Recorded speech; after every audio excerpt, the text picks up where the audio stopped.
name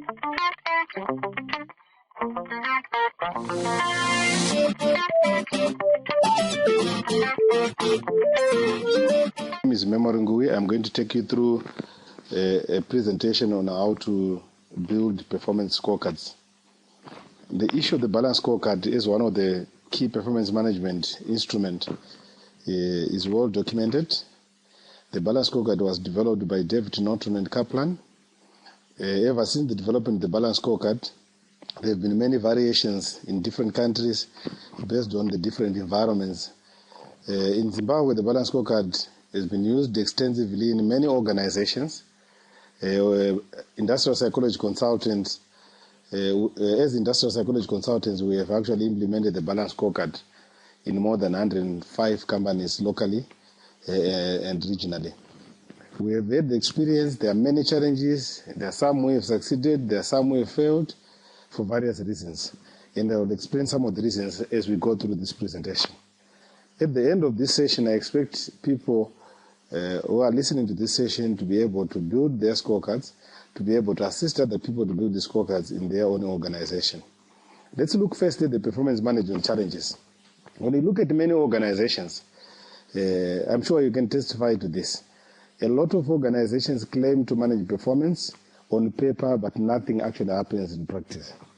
In some instances, some people do performance management or call it performance management simply because they've been put under pressure by the board. In very rare cases where they are put under pressure by the board. So what business leaders need to understand that is that performance drives productivity. Without us as a business, without us as an industry focusing on performance management, there's no way we are going to drive productivity up. And this is a challenge for Zimbabwe. This is a challenge for all the industries for us to start managing performance. There is no perfect performance management system. There will be challenges, but if you religiously manage and assess in people's performance, you'll find that the challenges in terms of implementation are actually limited. People get used to the systems, but in many organizations, this is not happening. The other challenge that I also want to highlight is that boards of directors need to take performance management seriously. They all need to embrace the issue of performance management. If they are not going to hold the CEO and the executive accountable, there is nothing that is going to happen between the other hierarchies of the organization. If the CEO is not held accountable, people will not take it seriously. If the executives are not held accountable, people will not take it seriously. So it's important for the boards to be able to assess the performance of the CEO and all the executives rigorously so that at least the same spirit cascades, the same culture cascades throughout the whole organization. And this is an area that we all need to work on.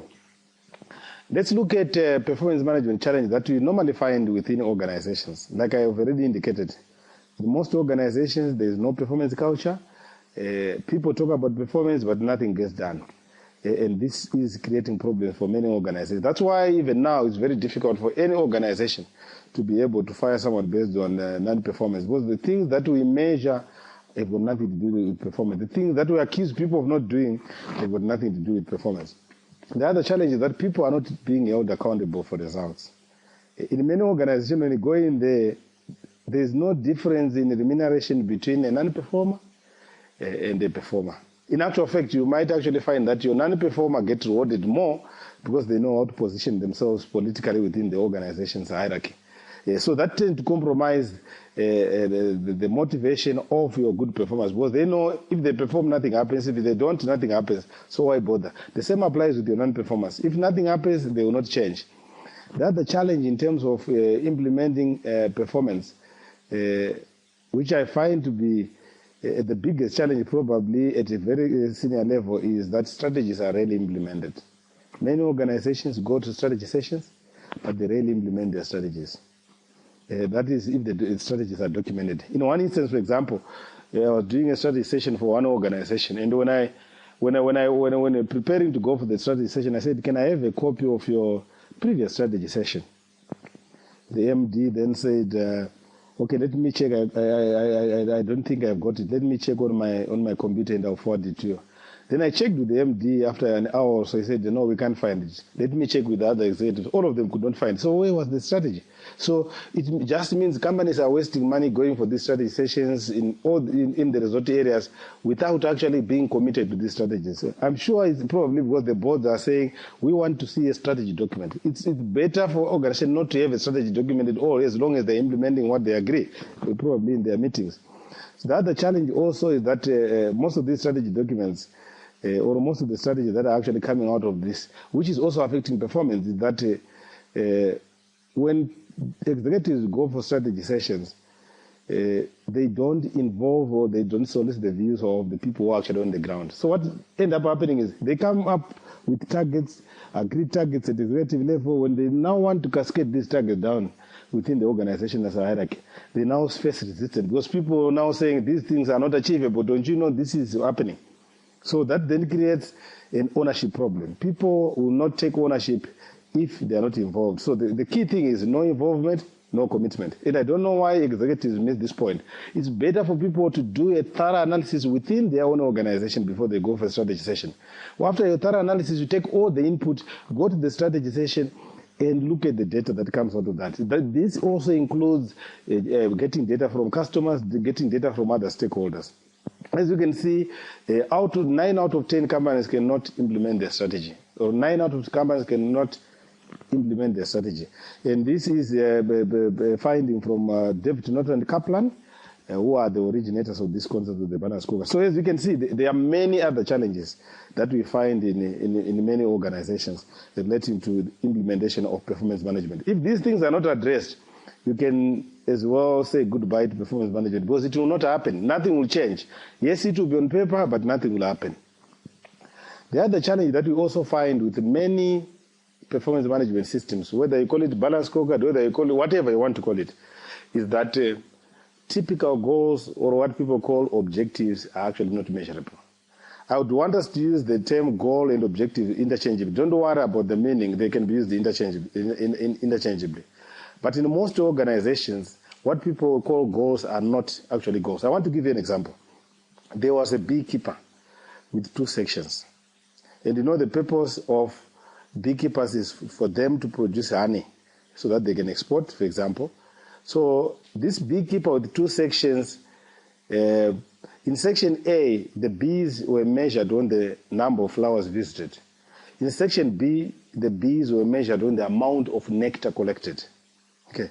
As you can already see, there is a big difference between the measurement for the 2 sections. A, the bees are measured on the number of flowers visited. B, they are measured on the amount of nectar collected. Obviously, B will be more successful because they are focusing on the output. But let's equate the same example to our own work situation, where you find a lot of people are very busy visiting flowers and not collecting nectar. And how do you know these people are visiting flowers and not collecting nectar? Most of the time, these people are very busy. They come to work very early and leave very late without any tangible results showing. In some instances, they even come to work on Saturdays and Sunday so that people can see that they are coming to work without actually necessarily producing anything. And as a result, organizations end up paying people for what is called corridor mileage. You know, there is no result. People are just moving up and down. The busybody is being paid by the organization because the organization is not taking stock of what these people are trying to achieve. So it's very important when you are setting your goals to make sure that to ask yourself, am I visiting flowers or am I collecting nectar? There is nothing wrong with visiting flowers as long as you are collecting nectar. But there is everything wrong with visiting flowers without collecting nectar. So if you use this scenario, you find that goal setting becomes very easy as you go through the process of building scorecards. These scorecards can also be used as performance contracts. So I want us to understand that challenge. So the typical goals that, like I indicated, are not measurable. And you find goals like develop a succession plan by end of July 2011. Implement ISO 2009 by end of September 2013. All these are not goals. All these are activities. It's visiting the flowers in order to collect nectar. Why are you implementing ISO 2009, for example? Okay? You can't reward someone for implementing ISO 2009. You can't reward someone for putting in place a succession plan. What you want to ask yourself is, why are they putting the succession plan? Okay? For example, if you're implementing ISO, the overall goal or the output there is you want to produce quality products. You want to provide quality service to your clients. That's the output. You could be ISO certified but not meeting those goals, not producing quality products, not meeting the stakeholders' needs. So what is the purpose of being ISO certified? Okay? So that's the challenge that we need to deal with. And also, when people are setting goals, I don't know why they set goals to confuse their subordinates. Because goal setting is about communication. You don't set goals in order to confuse your subordinates, in order to harass your subordinates. If you set clear goals by involving your subordinates, you find that this process is very easy and it works very well. For example, in certain instances, you find someone setting a goal, deliver effective, efficient, and expert customer service. How do you measure that? What does that mean? How do you measure someone on effective, efficient, and expert customer service? What is that? That can be defined in 1,000 ways. So you don't want to set goals that can be defined in 1,000 ways. So it's important for us to be able to understand that. Why are traditional goals and objectives not measurable? They suffer from 4 main problems. They are actions and not results, like I've already indicated. They are about visiting flowers or planning to plan. In some instances, these goals are actually filled with big words. Okay. One goal that I found was in some other document that I read was that we want to build a robust industry. How do you measure robustness? Okay? Is robustness a result? How do you measure robustness? That's one way of setting bad goals. And when you find, if you find yourself at the time of assessing an individual, that you are actually arguing about the target or arguing about the goal itself, it means the system is horribly wrong. Because all goals that you use to assess an individual must be agreed.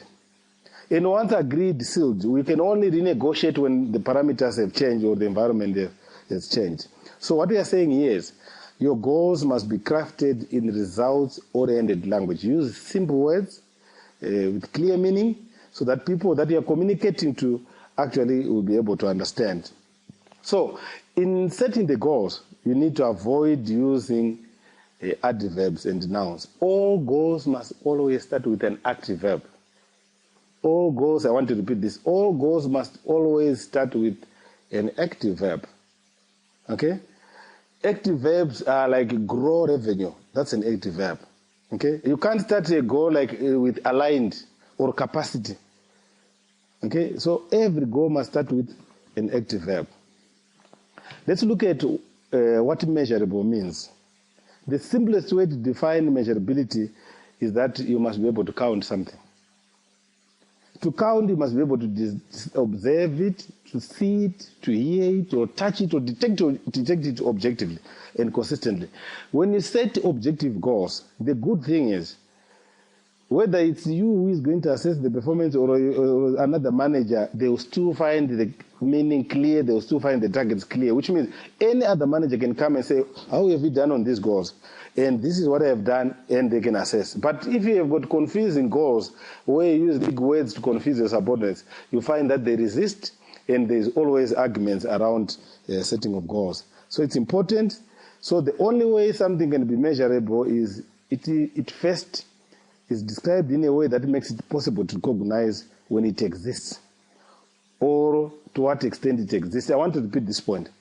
The only way something is measurable is if it is described in a way that makes it possible to recognize it.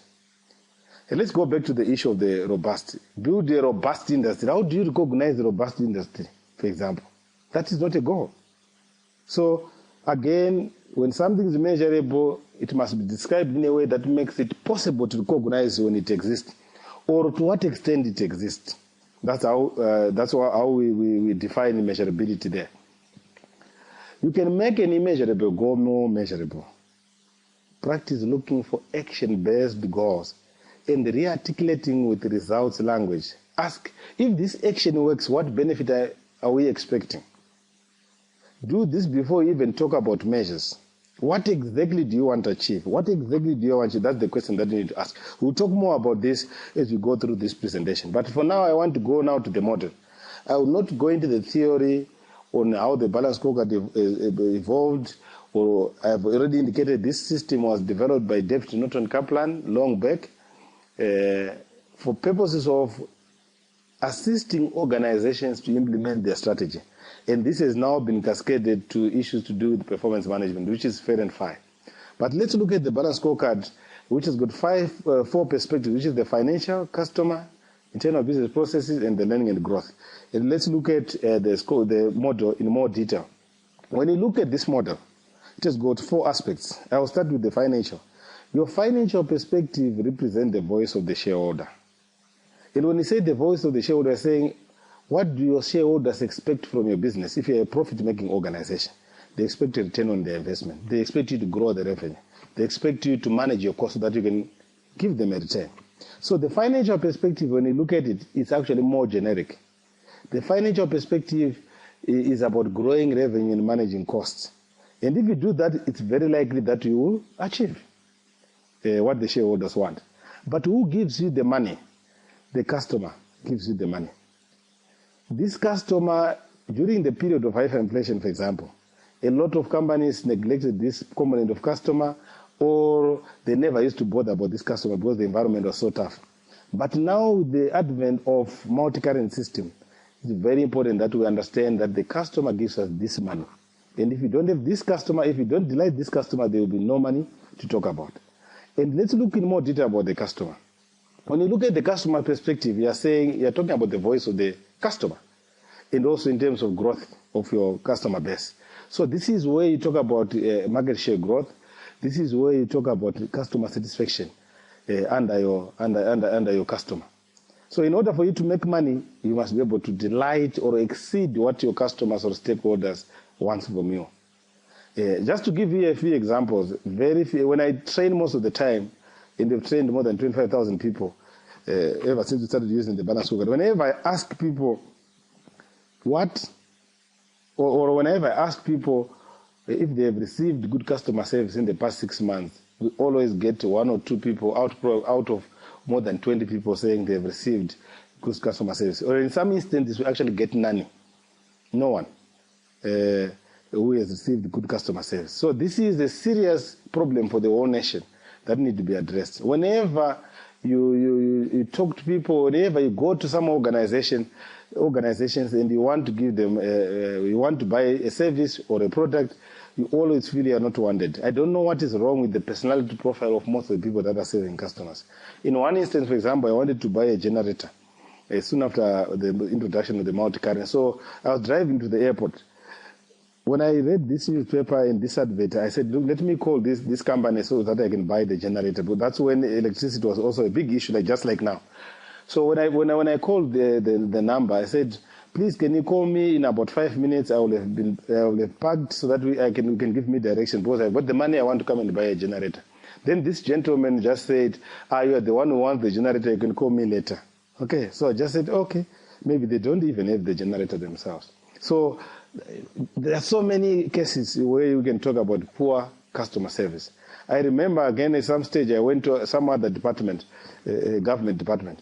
When I arrived there, I wanted to see someone who was in the 5th floor for business. It was a business meeting. So I saw there were 2 books tied to strings. You know what happens with the government department. So when I arrived there, I said, I saw the other gentleman writing, holding the ID card. So I just pulled the other book, which was there, open, and started writing. And the gentleman said, who told you to write in that book? I said, sorry, I didn't know. I thought it was the procedure. I said, okay, you can stand aside. Let me deal with the other people. You won't go in now. So I had to wait for another 25 minutes to be allowed to go in. And this individual did not even look at me as a customer. So this is a serious problem for the industry and for the country as a whole. Then in order for you to delight your customers, you must make sure that your internal business processes are functioning effectively. When you are talking about internal business processes, we are talking about all the systems that we use to deliver value to the customer. This is where we talk about turnaround issues under internal business processes. This is where we talk about all efficiency issues under internal business process. This is also where we talk about all compliance issues that go under internal business process. So internal business process are about value creation. What systems are you using to create value? And are those systems functioning effectively? That's the exact question that you want to ask yourself under internal business process. So it's very important for us to understand that internal business processes are the drivers of the customer value that you are creating. You remember during hyperinflation, you used to go to some ATMs and they will be temporarily out of order for 6 months. That cannot be temporary for sure. And it's just a sign of a failure of processes. So if you look at a bank, for example, if you apply to open an account or apply for a loan, how long does it take for it to be processed? That's the turnaround time. Some people take 1 day, some as you wait, some take 7 days, some 14 days. So the longer you take, the more you lose in terms of the customer. Because customers want convenience. They want, if they go into a bank, they want convenience. But if you look at most of the banks, when you go in there, you need a day off or a half day off in order to take your money. It's just a failure of system. So internal business processes create a value for the customers. And then the last perspective, which is your learning and growth. Your learning and growth, you are talking about the people. It's the voice of the employees. Under this perspective, this is where we talk about employee retention. This is where we talk about employee development. This is where we talk about employee engagement. This is where we talk about motivation and engagement.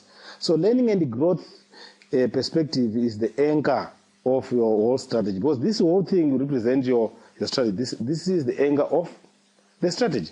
So what do you require from your people in order to drive the process, in order to delight the customer, in order to make money? So we require our people to be skilled. We require our people to be engaged. We require our people to be well developed with the right skills so that they can serve the customer. And in some instances, you find people saying, where do I put more weight under these things? The reason why it's called the Balanced Scorecard is because you want to be able to look at all the perspectives equally. If I were to put more weight, I will actually put more weight on the learning and growth, internal business process and customer, and leave financial. Because the financial perspective is just the outcome. If you don't have the right skills here and the people who are engaged, it will affect your internal business process, it will affect the customer, and eventually affect your money. So remember also the Balanced Scorecard system is about long-term business sustainability. If you want short-term results, don't use the system. If you want long-term business sustainability that can go for years producing returns for your stakeholders or for your shareholders, you need to make sure that you use the Balanced Scorecard system. Just to give you an example of how important this component of the employees or the learning and growth is. If you look at employee engagement currently, you'll find that in a study that we've done under the Best Employer Survey, you actually discovered that employee engagement is around 62%. And when we dollarized, it was around 54%. Now it's around 60%, so it's going up. But under employee engagement, a lot of organizations don't understand that disengaged employees do not look after your customers. Disengaged employees harass your customers. Disengaged employees destroy your systems and processes that will destroy the value that you generate for your customers and eventually for your shareholders. Let's just give you an example. Under employee engagement, we find that there are a number of categories. There are what we call value creators. You can categorize, if you do an employee engagement survey, you can actually categorize all the employees into different categories. The first one is what we call value creators. Your value creators are people who know what they want to do and they're doing it. And normally these people are committed to the organization, they're your top performers. Normally they're less than 15% in any organization. These are the people, if you get more value creators, you find that the whole organization is good positive energy. Okay? Then the second category is what we call the co-contributors. That's where you find the majority of the employees. And normally they're around 38% if you look at the normal trend internationally. These are people who are average on commitment to the organization and the average on what we call line of sight or related to performance. So the average performance, they're about 38%. Then the other categories, the three categories are the bad categories. The third category is what we call the aligned skeptics. This is a category of people who know exactly what needs to be done, but they will not do it because they are not committed to the organization. They know the line of sight, they know what needs to be done, they know what is expected, but they not do it. This is the same group that spreads a lot of negative energy within the organization. And it's a very dangerous group, the aligned skeptics. They've got nothing positive to say about the organization or its management. Whether it's in a BRO or a church or a combi, they always say negative things about the organization. All these people are spreading negativity within the organization. And it's only through surveying and make sure that you collect this data that you'll be able to know that your business is being destroyed. Then the other category is what we call the lost believers. Your lost believers are people who love the organization, but they contribute nothing. They have no value to add to the business, your lost believers. These are people who normally come through the back door. They are a cousin of so-and-so in the organization. Their loyalty is to individuals who brought them into the organization and not to the customers or the organization's vision and mission. So they are also a dangerous category. If you were to describe this category in insurance terms, they are completely right off. They can't be corrected because they came in not because they know anything. They came in because they know someone. Then the last category is what we call the disengaged. These are literally sleepwalking at work. In biblical terms, you can call them demons at your organization because they are lost, completely lost. They are non-performers. They are not committed. They harass your customers. They are not interested in anything. They just want to get their money and go back home. And that's why I'm talking about, that's why I'm highlighting, this is a very important comment in the learning and growth. If you don't get this kind of information, you'll find that your business is suffering because it's affecting the internal business process, the customer, and eventually the money. So those are critical things. So what I've looked at now is what you look at when you're looking at the organization. But how does this concept apply to me as a messenger? How does this concept apply to me as a customer service consultant? Or how does this concept apply to me as an HR manager, business development manager, or any other person within the organization? What I want to highlight at this point is that when you look at the financial perspective at the individual level, you are saying, am I in the business of generating revenue or I use money? Okay? If you're in the business of using money, which means you must control your costs. That's how you contribute financially. But if you're in the business of spending money and generating money, you must look at both sides, which means you must generate the revenue and also managing the costs. So that's how this applies. Regardless of where you are, most support functions will fall under using money, which means they must control or manage their costs in order for them to contribute financially to the success of the business. Then when it comes to customer, all positions have got customers. Okay? All positions, whether it's internal customers or external customers. One thing that we also find missing in many organizations is that most support functions do not treat internal customers as customers. Finance, HR, they don't treat these people as customers. And that tends to affect the success of the organization and how the Balanced Scorecard works. So all of us must look at the customer, whether internal or external. Internal business processes. We all have internal business processes, whether you are in a support function or in the core part of the business. We all have systems that you need to comply with. We all have systems that it could be corporate governance, it could be reporting deadlines, it could be something to do with the compliance with the labor statutes. All these things come under. And also it could be issues to do with the turnaround times of your recruitment, turnaround times in terms of production of reports.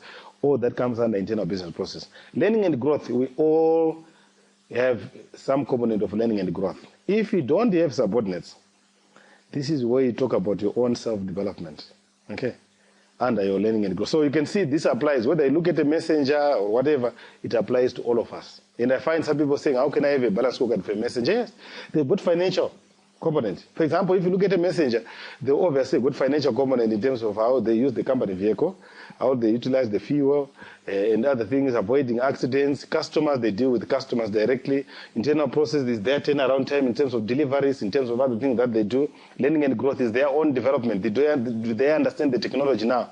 Do they understand how to use the computer?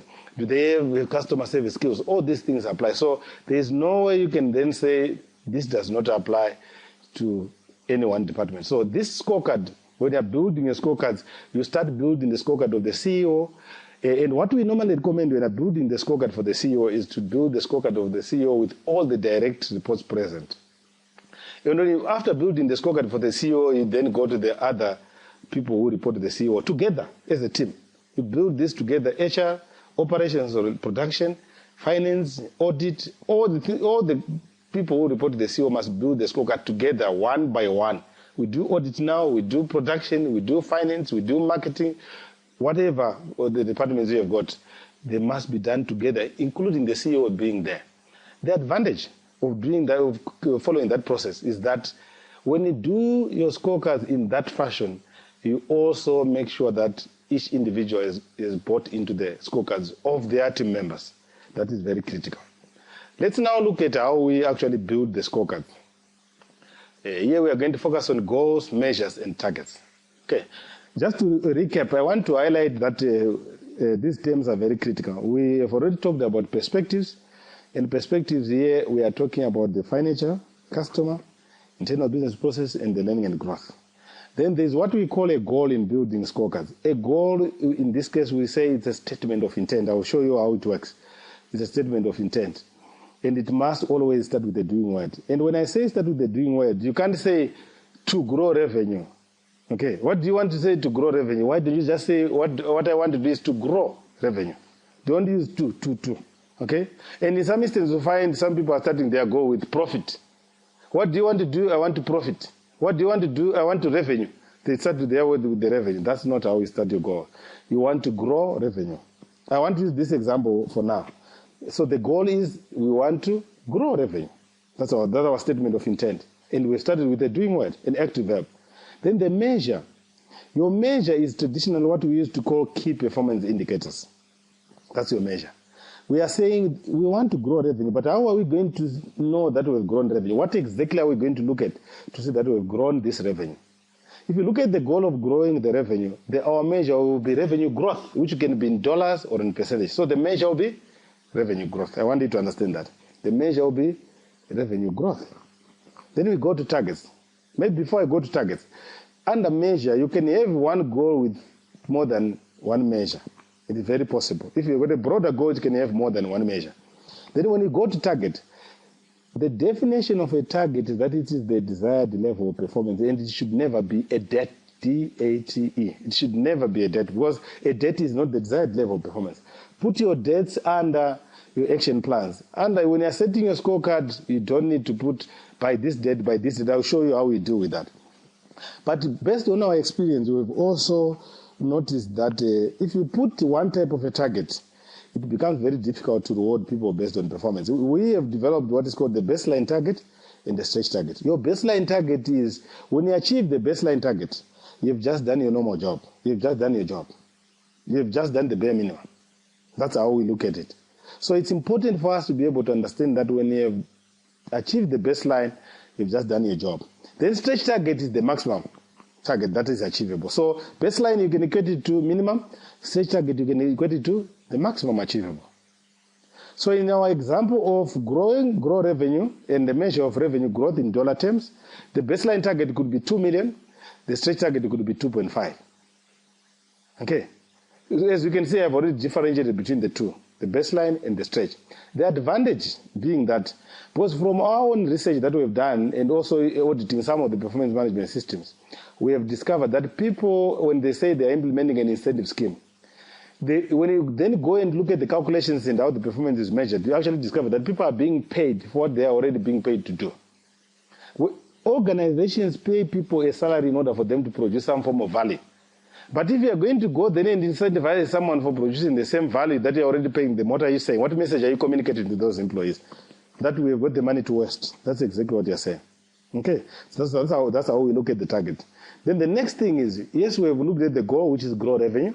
We have looked at the measure, which is revenue growth in dollar terms. We have looked at the target, baseline, which is 2 million. We have looked at the stretch, which is 2.5 million.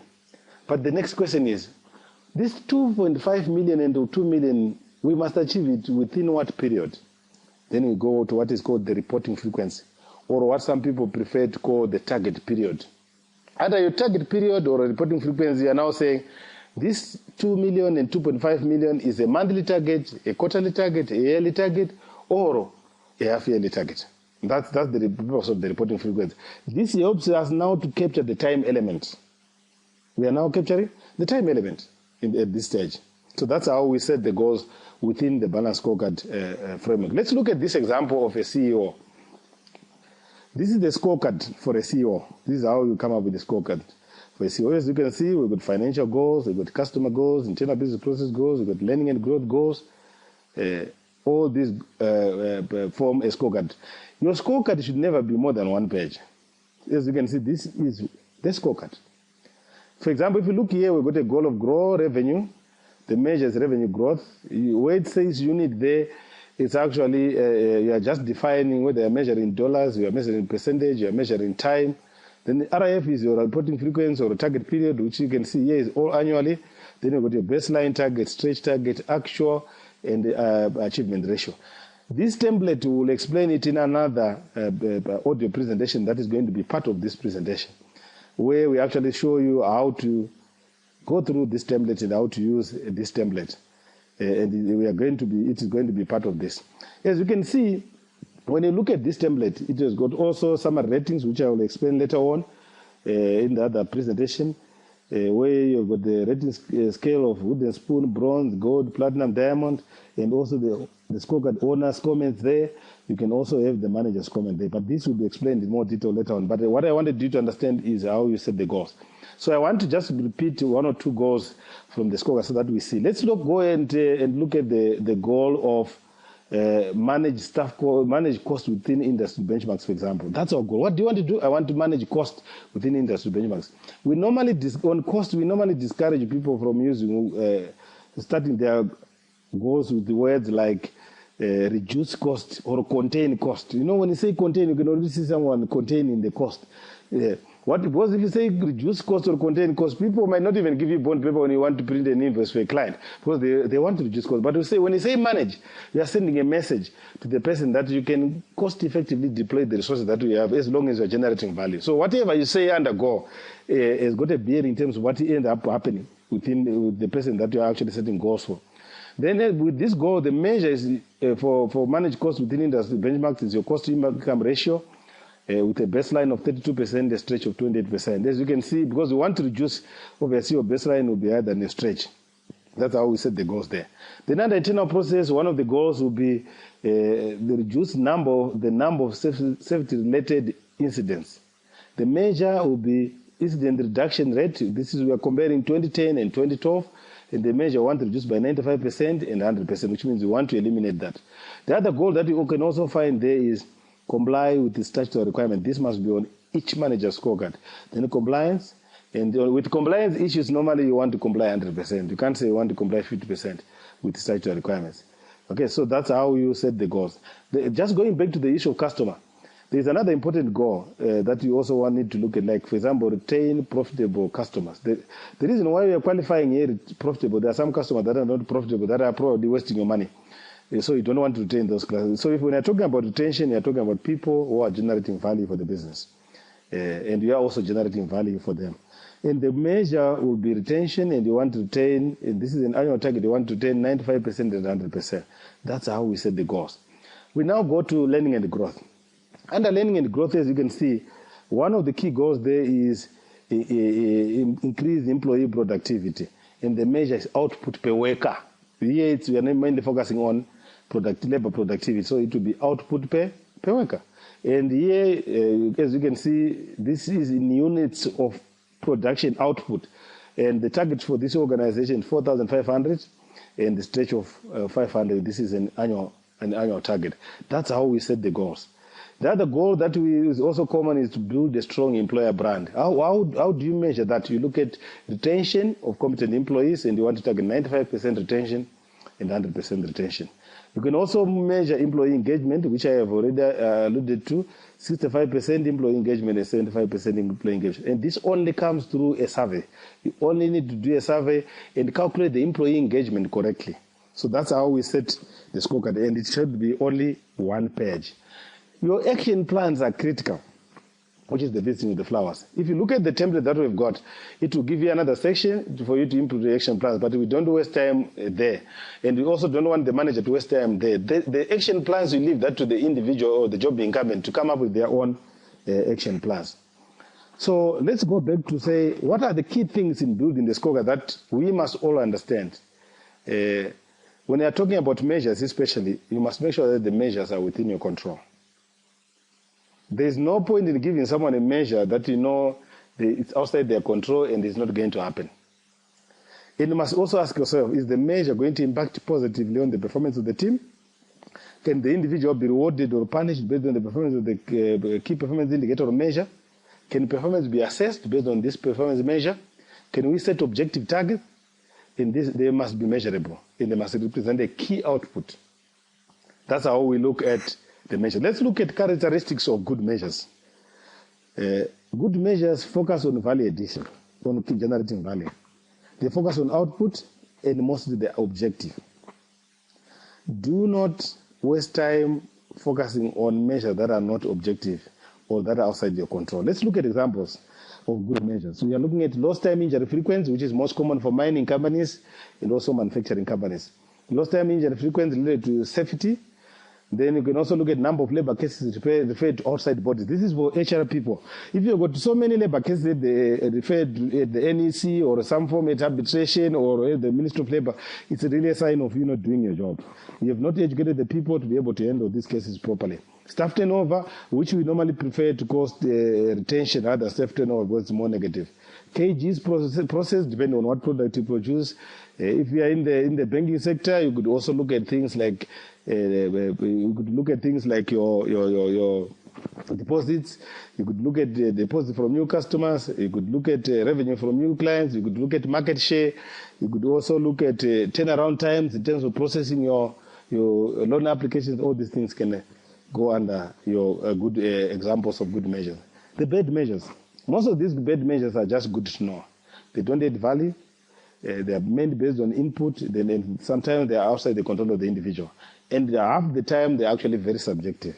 For example, number of safety campaigns. This is a very common one for mining companies. You find someone is being measured in the number of safety campaigns that they carry out. In one instance, for example, I found out that one safety manager was about to get a bonus simply because they'd carried out 15 safety campaigns. I said to the CEO, no. Why do you want to give someone a bonus simply because they've carried out 15 safety campaigns? He said, no, that's their target, 15. I said, what do they want to achieve? You don't want to reduce the number of accidents or incidents. I said, that's your goal, not carrying out safety campaigns. Carrying out safety campaigns is a visiting the flowers. You might carry out the safety campaigns and still not reduce the number of incidents or accidents. So what are you doing? You are rewarding someone for the wrong behavior. That needs to be corrected. Number of meetings, this is a darling for most managers. They want to be rewarded for the number of works council meetings, for number of staff meetings that they hold, for number of their executive meetings that they actually hold. This is not a good measure. It's a normal job. You don't have meetings if they're not important. It's a normal job. You can't be rewarded for just having meetings. Don't also put a debt as a measure. Remember, we said a debt is not a good measure. This will be good for your action plans. In one instance, for example, one organization called me said, please come and train. I want you to train about 500 people on the Balanced Scorecard. I said, how do I do that? And he wanted to do it by Friday. It was on a Tuesday. I said, no, it's not possible. He said, look, if you don't train these people, I will not get my bonus. So I said, you want to just train them so that you can get your bonus. You don't care about what is the output of that training. Then he said, yes, just come and train. You see, the danger of the debt syndrome is very dangerous. And if you go into NGOs, you go into many organizations, they set their goals, what they call activities, action plans, and they call those goals. And in some instances, you find the organizations are rewarding people left, right, and center, but the organization is not doing well. Because people have ticked. If you set your goals that are activity-based, you can tick all of them, but nothing is happening in terms of the key outputs. So it's how you set the goals that determines the success of your organization. Then targets, we have already talked about this. It's very critical just to highlight again that targets must be within the control of the individual. It must be achievable. Targets push the organization and individual to the required level of performance. Should be stretching but achievable. We get lots of complaints when you're training. People saying, "Oh, this target that has been given is not achievable." Yes, whatever you're going to agree with the boss must be within your control and must be achievable. It must be specific to the individual. I want now to turn on to activities and the importance of these activities. Activities, or what we call in Balanced Scorecard terms, initiative or inputs, are specific projects outside the normal activity of the organ that are undertaken specifically to help you achieve the target that you have set. I want to repeat this. Initiatives are specific projects outside the normal activities of the organization that are undertaken specifically to help accomplish your targets. And remember, your scorecard is not a replacement for your job description. You still need to do your job.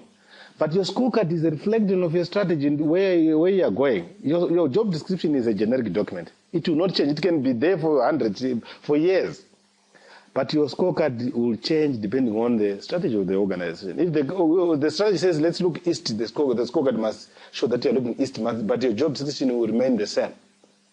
So I want people to understand that there is a big difference between your scorecard and the job description. But however, as you go down the hierarchy within the organization, as you go down, your job description, yes, can be used to formulate a scorecard because most of the things have to do with compliance issues. Initiatives or inputs almost always have start dates and end dates, like I was indicated. This is the visiting of the flowers in order for you to be able to collect the nectar. This is very critical for people to understand. We've come to the end of the presentation. I just want to recap that all of us understand. In order for you to be able to implement a proper scorecard or build the proper performance scorecards, you need to make sure that you've got the support of the executive, the MD, the CEO, the executives are all involved. And whether you have done it well or not, you must measure the performance religiously. There is one other thing that I want to address at the end of this presentation, where people say, what about the behavioral aspects of performance? There's nothing wrong, but we always look at behavioral aspects as part of coaching. For example, in one organization, they measure you on passion, how passionate you are about your job, on a scale of 1 to 5. Honestly, do you want to reward someone a bonus simply because they're passionate about the job? How many team players, how many people are passionate but do not deliver any result? So behavioral aspects are critical, but I would take that as part of a coaching. So your first part is, let's agree on the hard facts, the targets, the goals and the targets. Okay? If the subordinate does not achieve those hard facts, you can then go back and say, what is the issue? You might find the subordinate is not cooperating with other individuals within the organization, and then you coach them. You tell them, this is what I want you to do, and you must deliver on this, so that at least when you do that, it becomes very easy for you to be able to measure performance. So that debate on whether you must measure output or behavior, yes, if you find it to be very useful, but what I will normally recommend is that all behavioral aspects must be measured under your 360-degree assessment, where you involve other people, subordinates, where colleagues, customers, and other stakeholders to assess different individuals. And that is normally a developmental issue that you must address in your organization. Thank you very much. Hopefully this is very helpful. Please don't forget to request for the template, a Balanced Scorecard template, which also comes together with this presentation.